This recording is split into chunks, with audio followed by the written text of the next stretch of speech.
High বন্ধুরা, আজকে দেখাবো আপনারা আপওয়ার্ক থেকে কিভাবে বায়ারের কাছ থেকে জব নেবেন এবং জব কিভাবে কমপ্লিট করবেন। অনেকেই জানতে চান যে আমরা তো আপওয়ার্কে অ্যাকাউন্ট করেছি, আমরা কোনোভাবেই বায়ার কি বলতেছে সেটা বুঝতেছি না, বা তাদের কি কাজ তা আমরা সেটা বুঝতেছি না।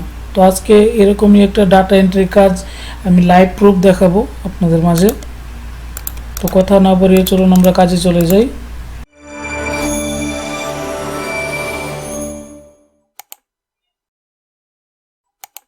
তো প্রথমে আমরা গুগল ক্রোমটাকে ওপেন করে নিব এবং আপওয়ার্কের ওয়েবসাইটে আমরা চলে যাব। এটা হচ্ছে আপওয়ার্কের ওয়েবসাইট। তো আপনাদের দেখানোর সুবিধার্থে আমি একটা জব অলরেডি সেভ করে রাখছি। সেটা হচ্ছে এই জবটা, transcript product list into Google sheet. আমরা এই জবটাকে ওপেন করে নিলাম। এখানে এটা হচ্ছে একটা কিছুক্ষণ আগে এই জবটা দেওয়া হয়েছে, পোস্টেড 1 আওয়ার, মানে 1 ঘন্টা আগে জবটা দেওয়া হয়েছে। আমরা প্রথমে চেক করে নিব যে বায়ার জবটা দিছে সেই বায়ারের পেমেন্ট মেথডটা ভেরিফাইড আছে কিনা। আমরা চেষ্টা করব যে বায়ারের পেমেন্ট মেথডটা ভেরিফাইড থাকে সেই বায়ারের কাজগুলো করা। তো এই বায়ারটা হচ্ছে কানাডিয়ান একজন নাগরিক। এখানে তারা বলছে হচ্ছে ট্রান্সক্রিপ্ট দ্য ফলোয়িং ডিটেলস। আচ্ছা, product name, brand, category, item number, pack size, minimum order quantity, barcode, all products from this page. মানে তারা একটা লিঙ্ক দিয়ে দিছে, এই লিঙ্কের মাধ্যমে লিঙ্কে কিছু প্রোডাক্ট, আমরা লিঙ্কটা ওপেন করে নিই। এই লিঙ্কে কিছু প্রোডাক্ট আছে, সেই প্রোডাক্টের নাম এবং ব্র্যান্ডের নাম, ক্যাটাগরি, এগুলা আমাদেরকে লিখতে বলছে। An example of the task is available here, মানে একটা এক্সাম্পল দিয়ে দিয়েছে কীভাবে আমরা লিখব। আমরা সেটাকে একটু ওপেন করে নিলাম। এখন আমরা প্রথমে যদি এই লিঙ্কটাতে যাই, এই লিঙ্কটা হচ্ছে এটা, হ্যাঁ এটা হচ্ছে এই যে প্রোডাক্টসগুলার, এই যে প্রোডাক্টের নাম এবং এই যে ব্র্যান্ডের নাম, category, item number, pack size, minimum order quantity and barcode. দেখেন সেম এখানে, মানে উনি যা চাইছে সবগুলোই কিন্তু এখানে আছে, আমাদেরকে জাস্ট এখান থেকে কপি পেস্ট করতে হবে। আর উনি কিভাবে চাইছে, মানে উনি যে এক্সাম্পলটা দিছে, আমরা যদি এইটাতে ওপেন করি, এটা ওপেন করলে আমরা, হ্যাঁ উনি হচ্ছে এই যে প্রোডাক্টের নাম, brand, category, item number, pack size, মানে উনি এইভাবে দিয়ে দিছে, একটা উদাহরণ দিয়ে দিছে যে এইভাবে আমাকে সবগুলা এন্ট্রি করতে হবে। তো আমরা চলুন কাজটা কিভাবে করব সেটাই আপনাকে আজকে লাইভ দেখাবো। তারা বলছে রাইস এবং ফ্লাওয়ার বিনস। আমরা প্রথমে রাইস থেকে শুরু করব। এই যে রাইসে যাওয়ার পরে রাইস কিন্তু টোটাল 73, মানে 73টা রাইসের চাউলের মানে নাম লিখতে হবে এবং তাদের ব্র্যান্ড নেম, কালার, সব কিছু, ক্যাটাগরি সব কিছু লিখতে হবে। তো যেহেতু এটা লেখা আছে, আমরা প্রথমেই তাদের স্প্রেডশিটে কাজ করব না, আমরা আমাদের নতুন একটা স্প্রেডশিট নিয়ে নিব। আমরা তাহলে গুগলে চলে যাই, এখানে লিখব গুগল শিট। এই যে গুগল শিট, এই লেখাটা লিখে আমরা সার্চ দিই। এখন আমি একটা ব্ল্যাঙ্ক স্প্রেডশিট নিয়ে নিব।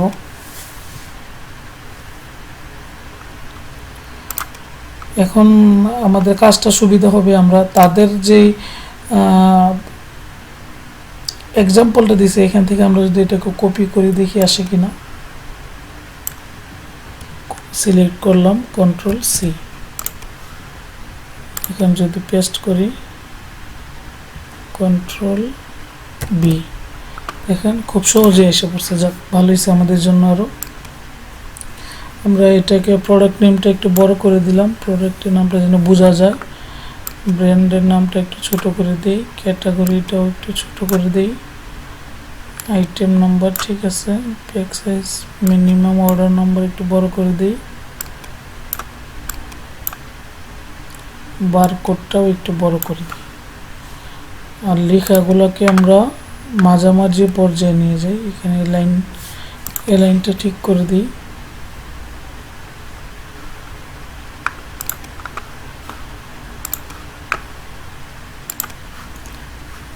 এটার এই লাইনটা আমরা যদি মিডলে করে দিই সবচেয়ে ভালো দেখায়, এবং এটাকে আমরা বোল্ড করে দিলাম দেখার সুবিধার্থে। একটা কালারও দিয়ে দিই দেখার সুবিধার্থে।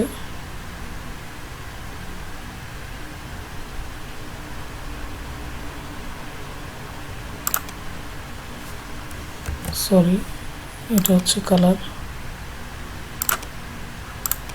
একটা কালার দিয়ে দিলাম।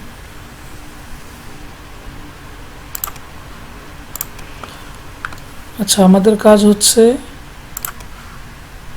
এটাকেও মিডল করে দিই, মানে এগুলো সবগুলোই আমরা মিডল করে দিব, যেহেতু এগুলো সবগুলো সিলেক্ট করে মিডলে দিয়ে দিলাম। তো আমাদের রাইস তো 73 পিসের সবগুলোই লিখতে হবে। তো যদি আমরা রাইসে ক্লিক করি, এখানে অনেকগুলো ক্যাটাগরি আছে।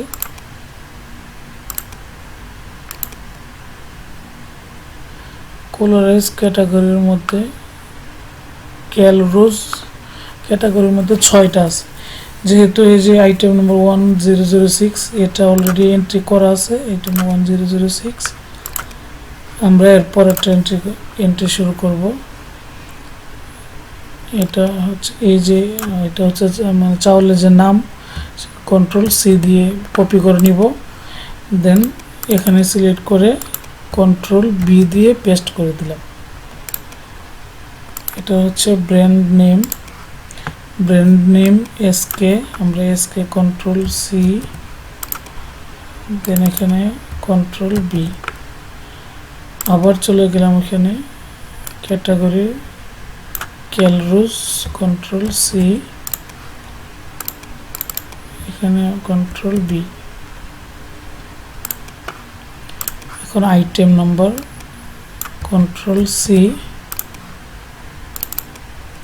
কন্ট্রোল বি, এখন pack size control C, control B, minimum order quantity 1 আমরা এটা লিখে দিব। আমরা জাস্ট বারকোডটা কপি করে নিই, control C, minimum order quantity কত ছিল 1, বারকোড কন্ট্রোল ভি পেস্ট করে দিলাম। জিরোটা আসলো না, 0। আচ্ছা, জিরোটা যদি এরকম জিরো না আসে তাহলে আমরা এটা পুরোটাকে যেহেতু এটা বারকোড পুরোটা এরকমই আসবে, আমরা পুরোটাকে সিলেক্ট করব। সিলেক্ট করার পরে আমরা চলে যাব হচ্ছে নাম্বারিং, দেন প্লেন টেক্সট। এখন যদি আমি এটাকে 0 দিই, ঠিক আছে, এভাবে ঠিক করে নিবি। আচ্ছা, এরপরে আমরা চলে যাই, ব্যাকে যাই, 3 নম্বরটা, এখানেও সেম কাজ, কন্ট্রোল সি, কন্ট্রোল বি। যেহেতু এটার আমাদের ব্র্যান্ড নেম এবং ক্যাটাগরির সবই সেম, আমরা এখান থেকে জাস্ট এই যে চিহ্নটা আছে এখান থেকে জাস্ট টান দিয়ে নিচে ধরলেই কপি হয়ে যাবে, সেম টু সেম আসবে। কপি করে দিলাম। আইটেম নাম্বারটা একটু চেঞ্জ আছে, আইটেম নাম্বারটা হচ্ছে এটা, কন্ট্রোল সি, যেটা চেঞ্জ আছে আমরা সেটা চেঞ্জ করে দেব, control V. Pack size control C, control B, minimum order quantity 1টা 1-এ রেখে দিব আমরা, এখান থেকে control C, then control B, minimum order quantity 1। ঠিক এরকমভাবে আপনাদেরকে সবগুলাই লিখতে হবে। রাইসের যে কয়েকটা আছে সবগুলাই লিখতে হবে, সবগুলো ক্যাটাগরি আলাদা আলাদা করে লিখতে হবে। তো আমরা যে জবটাতে চলে যাই, rice category flower and beans, এটা হচ্ছে রাইসের ক্যাটাগরিতে যে 73টা এটা লিখতে হবে। তারপরে ফ্লাওয়ার অ্যান্ড বিনস এখানে সবগুলোই লিখতে হবে আবার, ঠিক আছে। Flower and beans, flower and beans এখানে দেখেন সবগুলা লিখতে হবে না, এখানে জাস্ট আমরা দুইটা লিখলেই হবে। এটা হচ্ছে ফ্লাওয়ার এবং বিনস। এখানে হচ্ছে এই যে ফ্লাওয়ারের মধ্যে 6টা আছে, এই 6টা লিখতে হবে বাস। আর বিনের মধ্যে 8টা আছে, এই 8টাই লিখতে হবে, সবগুলো লিখতে বলে না এখানে, যেহেতু উনি ম্যান্ডেটরি করে দিচ্ছে, শুধু 2টা লিখলেই হবে, ঠিক আছে। তো এরকম প্রত্যেকটা ক্যাটাগরি আলাদা আলাদাভাবে সেম টু সেম স্প্রেডশিটে এইভাবে লিখতে হবে। তো লেখার পরে এটা আমরা সেভ করে দিব ফাইলে গিয়ে, অথবা ডাউনলোড করে দিব, এখান থেকে ডাউনলোড করতে পারবো। যদি এক্সেল শিটে বায়ার যদি বলে যে আমাকে মাইক্রোসফট এক্সেল দেন, তাহলে এক্সেলে আপনারা ডাউনলোড করতে পারবেন, অথবা পিডিএফ ফাইল চায় তাহলে পিডিএফে দিতে পারবেন।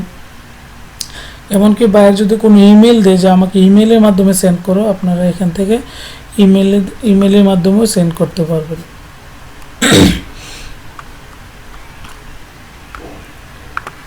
তো আশা করি আজকের ভিডিওটা আপনারা বুঝতে পারছেন।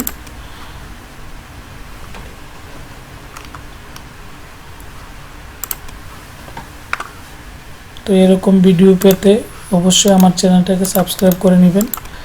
আপওয়ার্কে কাজ করতে গেলে কোনো ধরনের ঝামেলা হলে অবশ্যই আমাকে জানাবেন, এবং ডাটা এন্ট্রির কোনো কাজে আপনারা কোথাও কোনো কিছু বুঝতে না পারলে আমাকে কমেন্টস করবেন।